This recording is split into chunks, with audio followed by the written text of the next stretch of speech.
Muito bem, nós já estamos aqui no estúdio com o ex-prefeito Bajas Negre. Boa noite, Bajas, como vai? Tudo bem, tranquilo? Tudo bem? Obrigado por ter aceito o nosso convite. O Bajas Negre está conosco hoje aqui para nós falarmos uma série de assuntos.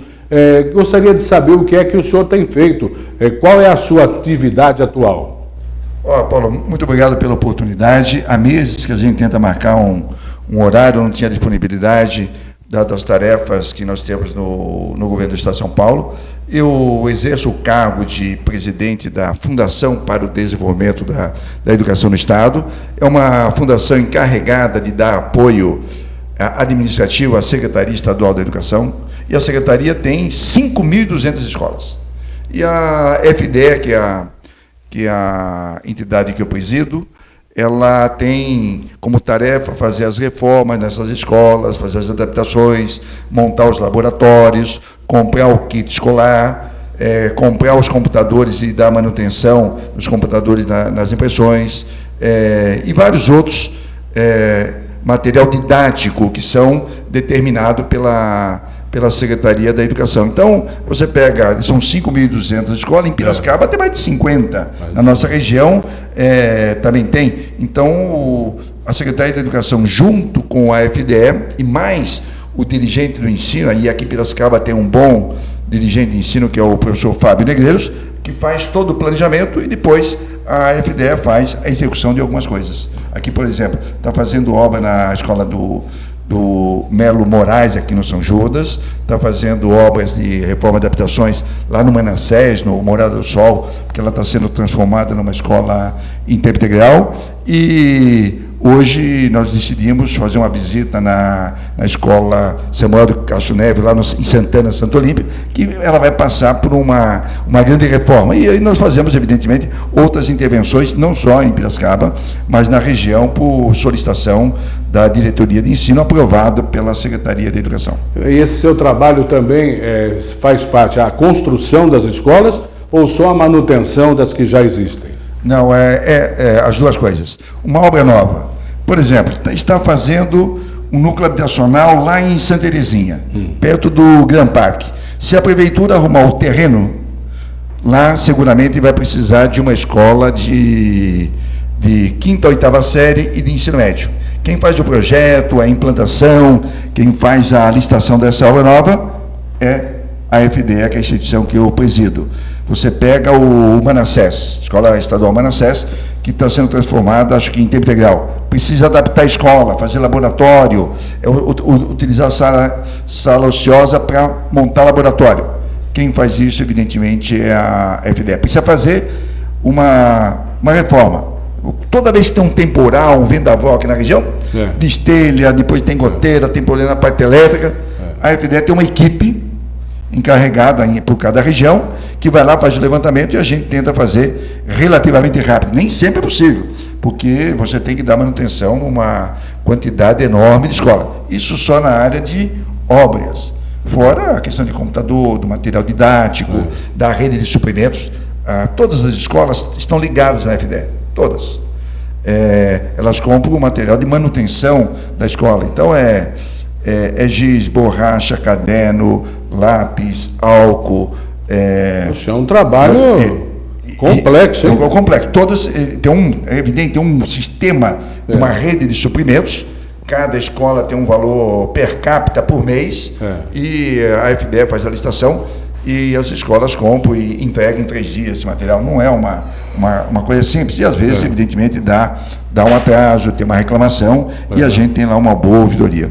Agora, prefeito, qual é a escola ou as escolas mais antigas, os prédios mais antigos do estado de São Paulo, o senhor sabe? Olha, eu não sei, mas aqui em Piracicaba você tem alguns prédios centenários. O Sul de Minúcia é um prédio centenário, o Moraes Barros é um prédio centenário, e o prédio ali da Barão do Rio Branco é um prédio centenário que ele foi restaurado recentemente. Agora, esses prédios eram muito bem construídos. Então, eles aguentam esse tempo todo e não dão tanto trabalho, né? Porque as obras eram boas, né? Dá trabalho. Porque dá trabalho também? Eles são tombados pelo patrimônio histórico. Então, a reforma, a restauração é feito tudo de acordo com o projeto original. Então, tem que passar pelos conselhos de patrimônio histórico. Então, se você não faz nenhuma obra nessas escolas mais antigas e tombadas, se não for aprovada pelo CODEPAC municipal e pelo CODEPAC estadual.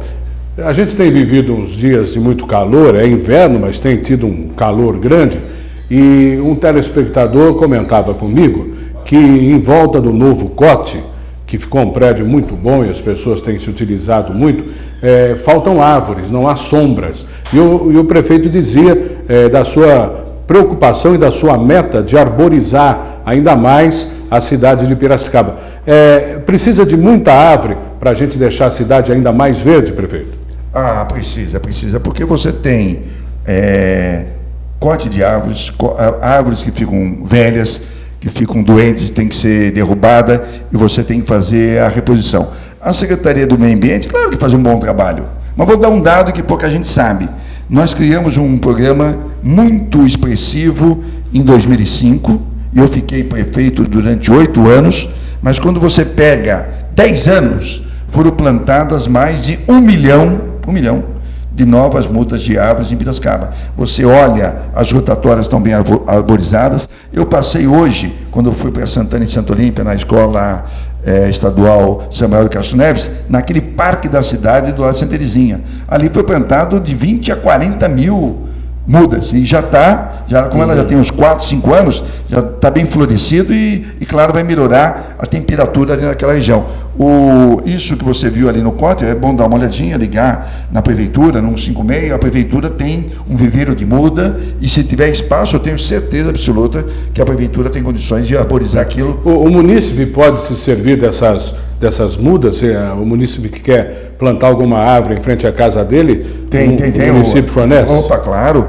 A maior dificuldade que a SEDEMA tem é de fazer o plantio nas calçadas. Há uma resistência da população em fazer o plantio nas calçadas, porque ela cresce, depois a raiz começa a alterar a calçada e às vezes até a própria garagem da pessoa. Mas a SEDEMA tem uma tecnologia boa, não é qualquer muda que vai para lá, eles estão fazendo coisas que não vai trazer problema para a população. Basta entrar em contato lá com a nem sei quem toma conta, tá certo?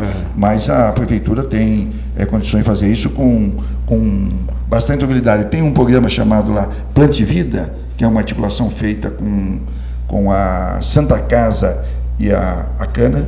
Aliás, é o seguinte, você que veio de Rio Claro, eu copiei essa ideia de Rio Claro. O prefeito Cal Machado montou isso em Piracicaba, eu copiei e coloquei aqui, é o Plante Vida. Toda criança que nasce em Piracicaba, na Santa Casa. Simpático esse isso. processo. Então, a cada 2 ou 3 meses, o secretário Rogério Vidal com a sua equipe vão lá, pega uma área e planta 100, 150, 200 árvores. Representam as crianças. Nesses 10 anos, eu imagino que já tinha sido plantada mais de 30, 40 mil árvores nessa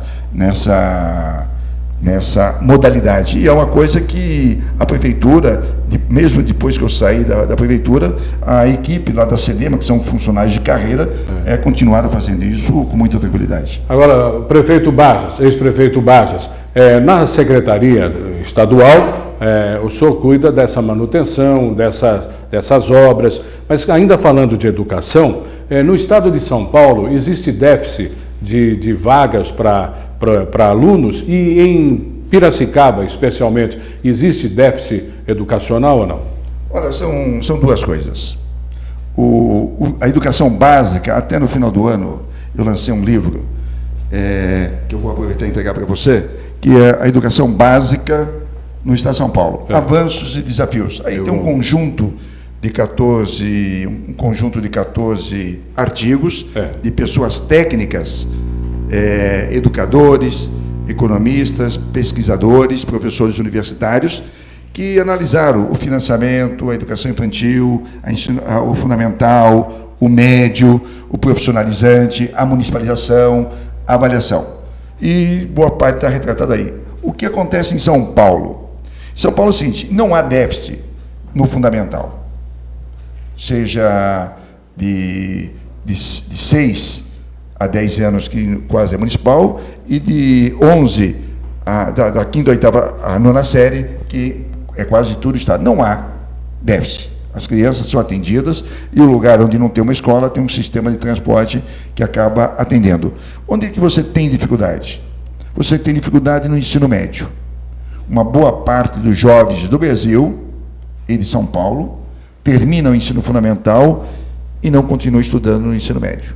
Há que fazer um esforço enorme para trazer esses jovens para a escola. Mas não continuam porque não há oferta de salas de aula, de professores, ou não continuam porque não há um incentivo para que o jovem almeje uma carreira? É mais incentivo, a escola talvez não seja muito atrativa, o currículo não atrai, tem algum problema. E o Ministério da Educação, mas a Secretaria, estão discutindo isso para tentar flexibilizar. E é um problema nacional? Problema nacional. Você tem, olha, um dado que está no livro, eu tenho um artigo sobre financiamento aí.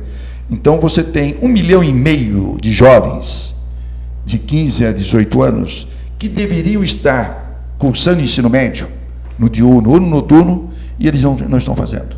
Eles saíram, foram trabalhar ou estão em casa. Estão fazendo alguma atividade. A sociedade teria que fazer um esforço enorme para trazer de volta esses jovens. E há algum dado, algum número de quantos % desses que param em algum momento retornam ou não? Eu não tenho estudo, mas tenho. O pessoal, é por isso que tem o EJA. Mas deve ser pouco, né? Educação de Jovens Adultos. Quando ele chega nos 20 e poucos anos, o mercado de trabalho exige. E ele cria mais consciência, ele volta a fazer. Mas não é a falta de vagas. Em geral, é porque a escola não consegue atrair. Onde você tem problema de vaga é no ensino infantil.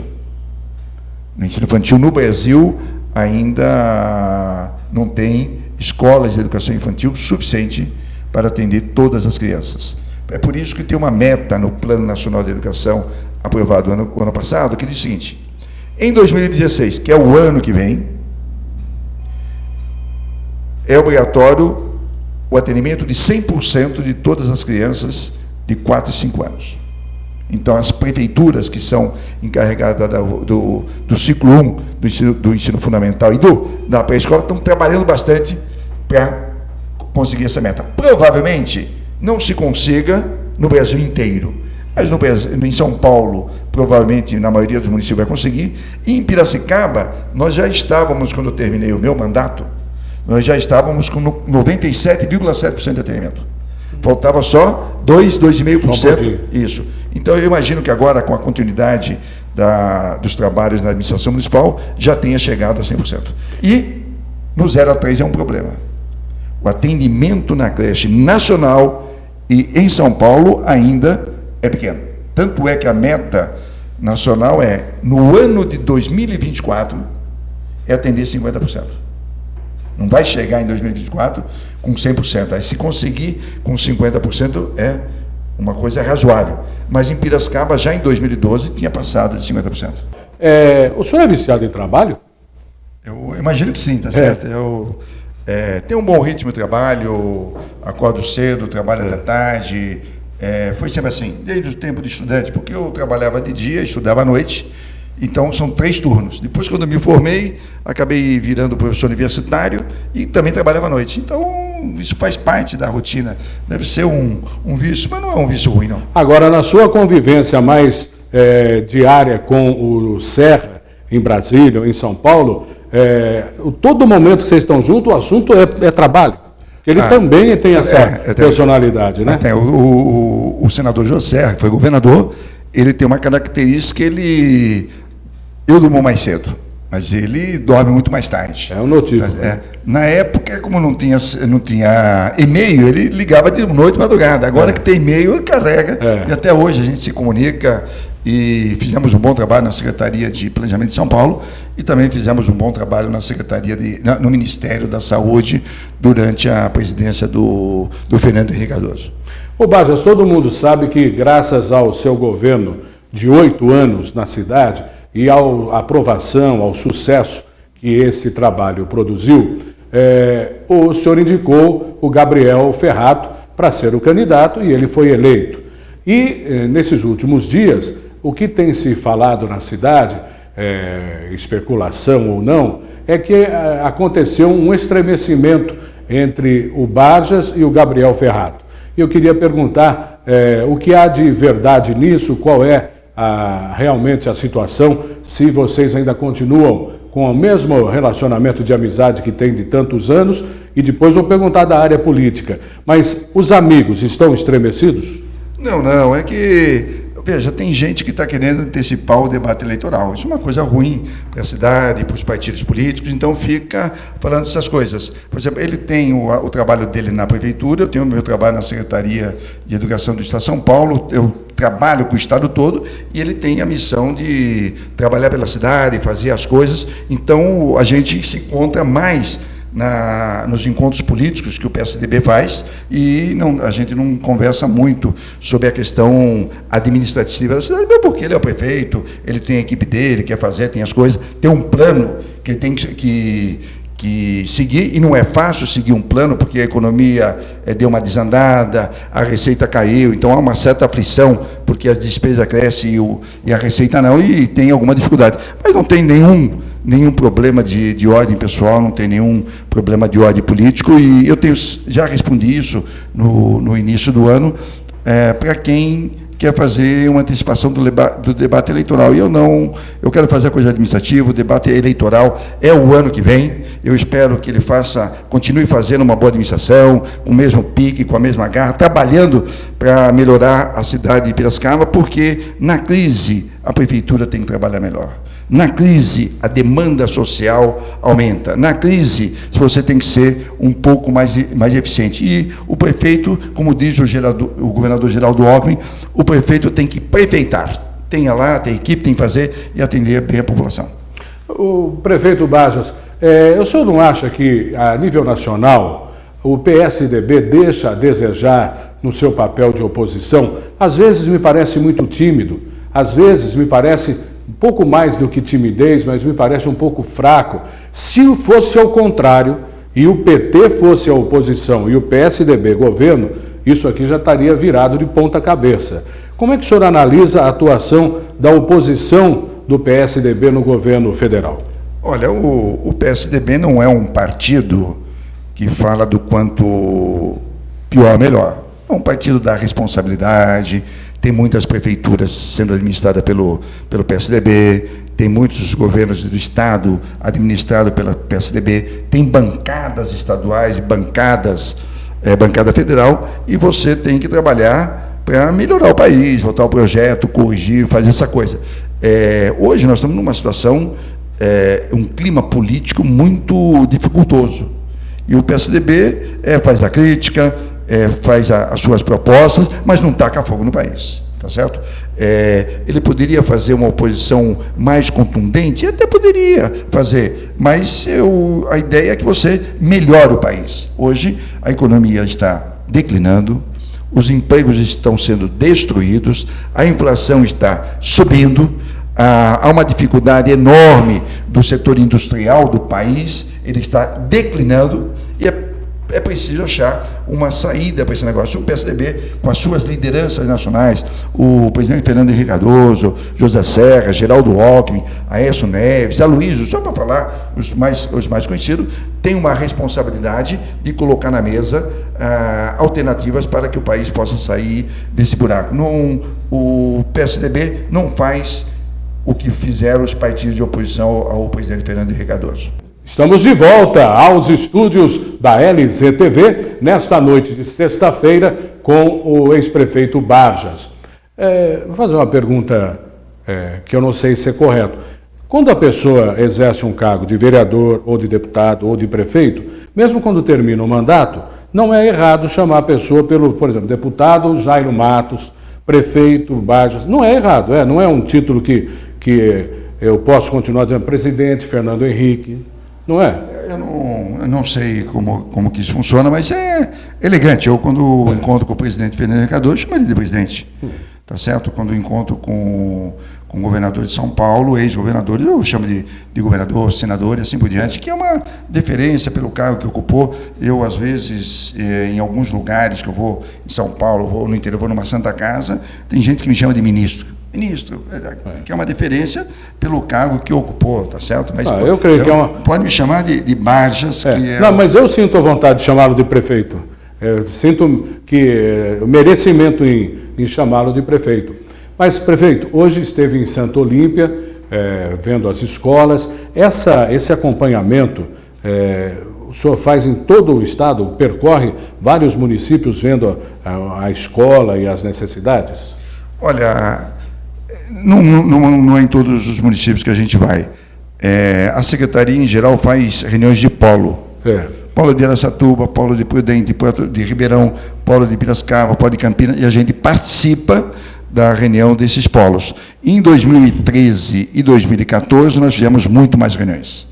Este ano a gente está fazendo menos reuniões, aconteceu uma queda no orçamento, tem menos recursos para fazer investimentos, reformas e ampliações. A gente está fazendo a programação que foi determinada no ano passado. Mas como eu sou daqui da região de Piracicaba, então eu tenho da minha tradição, eu pego nas segundas-feiras, no caminho visito Santa Bárbara, Americana, Nova Odessa, Indaiatuba, Hortolândia, e às vezes na sexta-feira, voltando, eu também visito algumas escolas de Piracicaba e algumas escolas da região. Não faço essa ida muito facilmente em Araçatuba. Já fui a Araçatuba, Prudente, Rio Preto, Catanduva, mas não faço isso com muita frequência. Eu fico mais na região administrativa de Campinas, que já são um pouco mais de 80 municípios. Nós mostramos o lançamento do livro, nós temos ali o livro, foi lá na Câmara Municipal, foi um evento de muito sucesso e é um livro que traz artigos publicados no JP, não é isso? É verdade.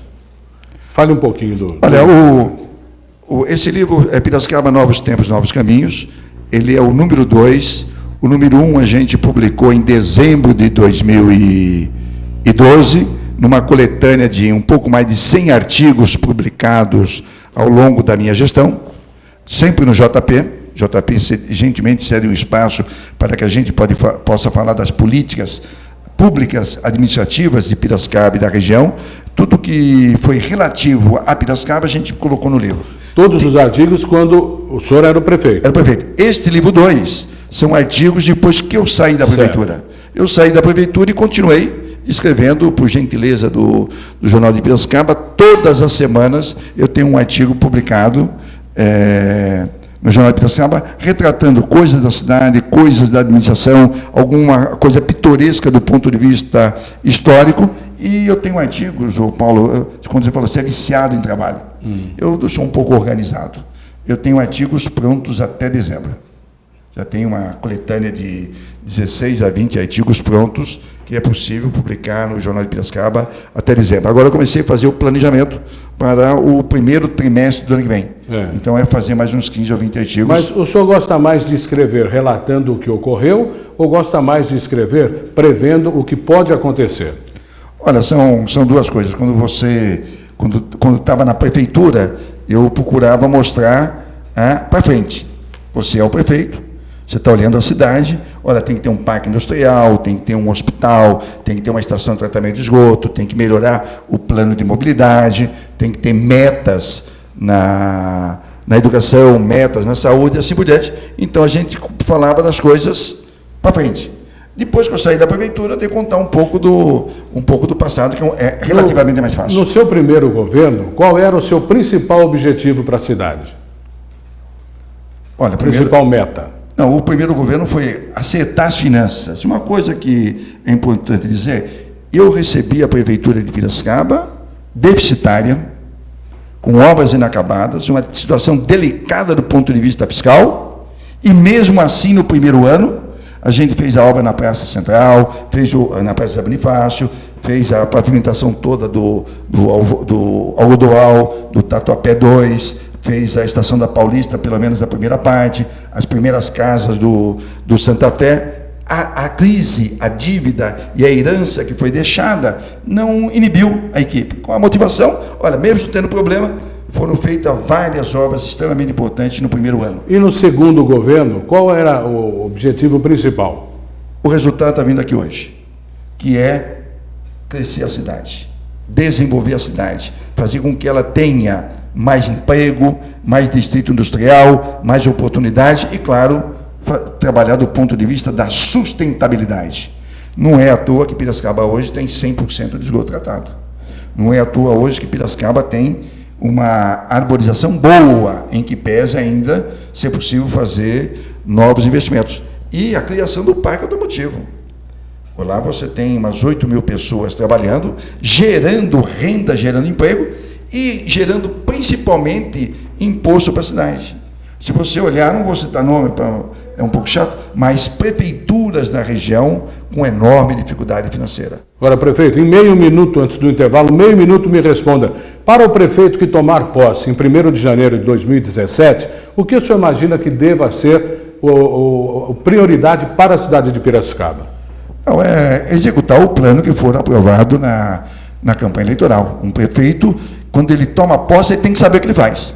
Se ele não sabe, não tem a proposta, é melhor não ser prefeito. Muito bem, nós temos, infelizmente, só 1 minuto. Prefeito Bajas Negri.